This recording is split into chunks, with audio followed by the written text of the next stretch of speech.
अस्सलाम वालेकुम जी। आज का हमारा टॉपिक है, हम देखेंगे मैथ से क्या मुराद ली जाती है, फिर मैथ को 2 हिस्सों में देखेंगे, इनर्शियल मैथ क्या होता है, ग्रेविटेशनल मैथ क्या होता है, फिर इसी बुनियाद पे एक बहुत अहम चीज़ समझेंगे इक्विवेलेंस प्रिंसिपल। तो शुरू करते हैं। मैथ मैथ बुनियादी तौर पे एक फिज़िकल बॉडी की प्रॉपर्टी है, जो उसकी रेजिस्टेंस मेजर करती है। किसके खिलाफ? एक्सेलरेशन के खिलाफ, कि यानी एक बॉडी में कितनी आसानी से एक्सेलरेशन आ सकता है। तो ये हम उसके मैथ से निकालते हैं। तो जब उस पे कोई फोर्स अप्लाई होती है, तो अगर मैथ को हम दूसरे लफ्ज़ों में इनर्शिया के लफ्ज़ों में लेते हैं, तो इसका मतलब जैसे हम देखेंगे ना इनर्शियल मैथ, तो आपके पास मैथ बुनियादी तौर पे किसी चीज़ में मिकदार, उस चीज़ की मिकदार बता रहा होता है। तो आम तौर पे ग्राम्स या किलोग्राम में हम इसे मेज़र कर रहे होते हैं। तो इसकी सबसे कॉमन चीज़ जिसे हम देखते हैं वो है इनर्शियल मैथ। वो मैथ जैसे मैंने कहा जो डिटरमाइन करता है एक्सेलरेशन ऑफ द बॉडी। जब उस पे कि यानी वो किसी अनबैलेंस फोर्स से एक्शन कर रहा होता है, तो उस मैथ को हम क्या बोलेंगे? Inertial mass. ठीक है? कैसे निकालेंगे? आपके पास न्यूटन का सेकंड लॉ आ जाएगा, m is equal to F by m। तो इसका मतलब F वो नेट फोर्स होगी जो हमारे ऑब्जेक्ट पे या बॉडी पे लग रही होगी। तो इनर्शियल मास जैसे मैंने कहा एक रेजिस्टेंस के तौर पे आएगा कि वो एक्सेल बॉडी में एक्सेलरेशन को रोकने की कोशिश करेगा। तो अब अगर आप देखो ना, एफ अगर कांस्टेंट मान ली जाए, तो आपका एम अगर ज्यादा होगा तो ए कम हो जाएगा, अगर एम थोड़ा होगा तो ए ज्यादा हो जाएगा। तो इस लिहाज से आप इसे समझ सकते हैं, मगर उस सूरत में जब आप एफ को एक कांस्टेंट के तौर पे डील कर रहे होंगे, तो हमें एक्यूरेट वैल्यू मैथ्स की मिल सकती है अगर हम एफ और ए को बिल्कुल सही-सही मेजर कर लें। तो जो एस्ट्रोनॉट्स होते हैं, हम उनका वेट जो आउटर स्पेस में मेजर करते हैं, तो वो बुनियादी तौर पे इनर्शियल मास फाइंड करते हैं स्पेशल चेयर के अंदर कि उस बॉडी का यानी उन एस्ट्रोनॉट का इनर्शियल मास कितना है। अब एक मिसाल के ज़रिए समझते हैं। लेट्स से एक ऑब्जेक्ट को अब पुल करती है ग्रेविटी, नेट फोर्स हमने कांस्टेंट रखी, तो जो इनर्शियल मास था वो थोड़ा था, तो एक्सेलरेशन मैंने कहा ज़्यादा होगा। और अगर इनर्शियल मास बढ़ा दिया जाए तो एक्सेलरेशन कम हो जाएगा। तो इसका मतलब इनर्शियल मास इस चीज़ पे डिपेंड नहीं कर रहा कि उसको खींचने वाला कौन है, बल्कि इस पे डिपेंड कर रहा है कि इनर्शिया कितना है उस बॉडी का, यानी उसके पास मास कितना है। तो इनर्शियल मास बुनियादी तौर पे रिस्पॉन्सिबल है किस चीज़ का? इंटरेक्शन जो ऑब्जेक्ट और सिस्टम के तहत होगा, यानी और फिर उस पार्टिकल का जो इंटरेक्ट होगा एक दूसरे के साथ, जिससे एक नेट फोर्स लगेगी, जिससे एक्सेलरेशन प्रोड्यूस होगा। तो ज़ीरो नेट फोर्स होगी तो कोई भी एक्सेलरेशन नहीं होगा आपके पास। अब ग्रेविटेशनल मास किसे लेते हैं? वो मास जिससे हम एक्सेलरेशन ऑफ बॉडी मेजर करते हैं, बट अब जो फोर्स है वो under the action of gravitational force है।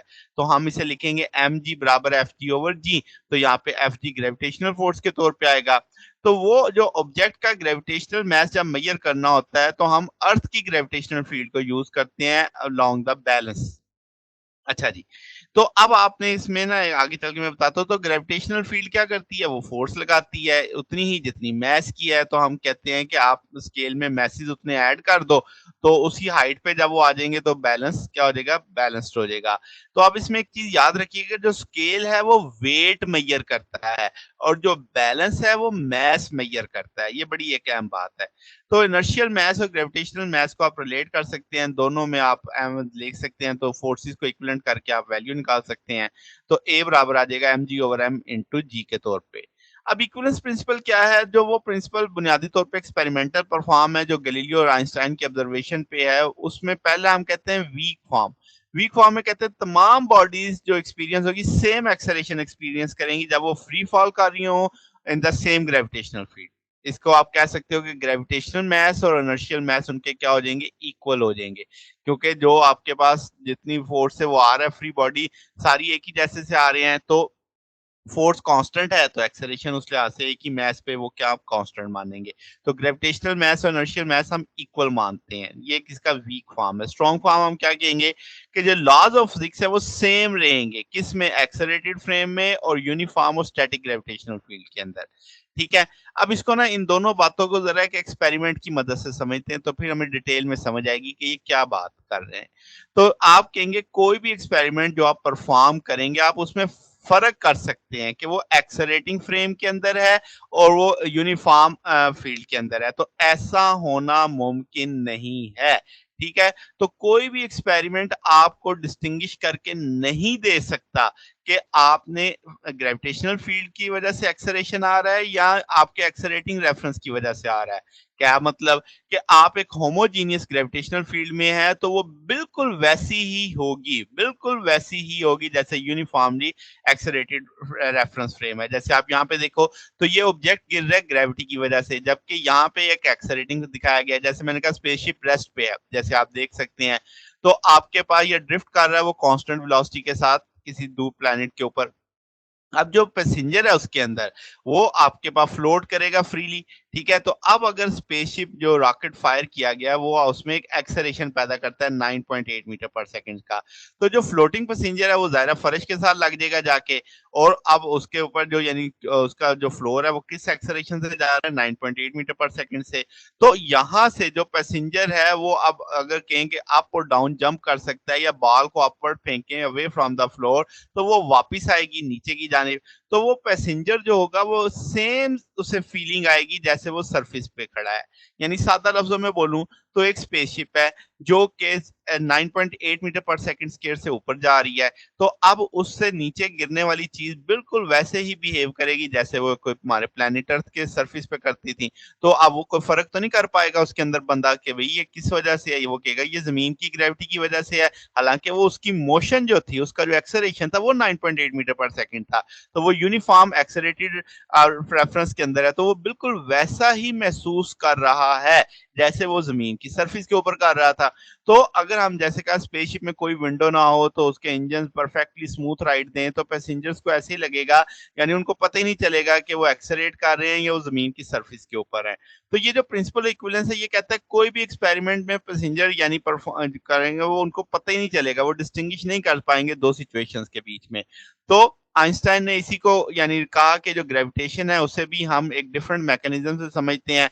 उसने कहा कि जो ऑब्जेक्ट का सेम मास होगा, वो वैसे ही काज़ करेगा स्पेस टाइम के अंदर कर्व, जैसे ऑब्जेक्ट मूव करते हैं कर्व्ड स्पेस के अंदर। यानी 2 अलग-अलग बातें हैं कि मास की वजह से अब आपके पास वो उसमें वैसी ही कर्व पैदा करेगा जैसे कोई ऑब्जेक्ट मूव कर रहा हो कर्व स्पेस के अंदर जो स्ट्रेट पाथ में ट्रैवल नहीं करता कांस्टेंट स्पीड में। तो इसका मतलब ऑब्जेक्ट बुनियादी तौर पे ग्रेविटेशनल फोर्स नहीं एक्सपीरियंस करते, बल्कि वो एक नेचुरल पाथ की जानिब जा रहे होते हैं जो कर्व स्पेस टाइम होती है। जैसे आप इस तस्वीर में देख सकते हैं कि मून ज़मीन के गिर्द घूम रहा है, तो अर्थ उस पे कोई फोर्स नहीं एक्सर्ट कर रही, बल्कि जो अर्थ की कर्व है स्पेस के अंदर, तो मून नेचुरली उस पाथ के अंदर क्या कर रहा है, मूव कर रहा है।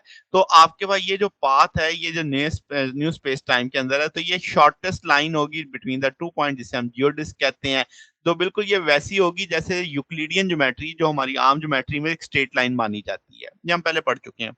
तो इसका मतलब ये आपको एक्सप्लेन करता है कि कोई भी ऑब्जेक्ट हो, उसका जैसा भी साइज़ हो, मास हो, कंपोज़िशन हो, तो वो आइडेंटिकल मूव करेगा एक किसी वैक्यूम के अंदर। तो इससे ये पता चलता है कि एस्ट्रोनॉट्स को क्यों नहीं पता चलता कि कोई फ़ोर्स उन पे एक्सर्ट हो रही है, जैसे जब वो ज़मीन के ऊपर, ज़मीन के गिर्द ऑर्बिट कर रहे होते हैं। तो अब आपके पास एग्ज़ैक्टली इक्वालिटी है इनर्शियल और ग्रेविटेशनल मास, इसे हम जैसे शुरू में पढ़ के आए कि वीक प्रिंसिपल ऑफ इक्विवेलेंस कहते हैं। तो प्रिंसिपल सिर्फ ये बताता है ग्रेविटेशनल इंटरेक्शंस के बारे में। तो जनरल प्रिंसिपल अगर जैसे हमने स्ट्रॉन्ग में एक बात की, तो उसमें तमाम टाइप की इंटरेक्शंस आ जाती हैं, तमाम लॉज़ आ जाते हैं। तो फ्री फॉलिंग पार्टिकल या आपके टाइम जब वो जियोडिस्क पे चल रहे होंगे, तो वीक इक्विवेलेंस प्रिंसिपल को हम एक्सटेंड कर सकते हैं तमाम टाइम जिससे हमने स्ट्रॉन्ग इंटरेक्शन का, तो उससे आप सारा समझ सकते हैं। तो ये हमारे पास आज का टॉपिक था। अगर आपको इसमें कोई बात पूछनी हो, डाउट हो, तो नीचे कमेंट्स में पूछ सकते हैं। वीडियो अच्छी लगी हो तो वीडियो को लाइक कीजिएगा, दोस्तों के साथ शेयर कीजिएगा, चैनल को सब्सक्राइब कर दीजिएगा। अब तक के लिए इतना ही, बाकी इंशाल्लाह फिर नेक्स्ट देखेंगे। ओके, अल्लाह हाफ़िज़।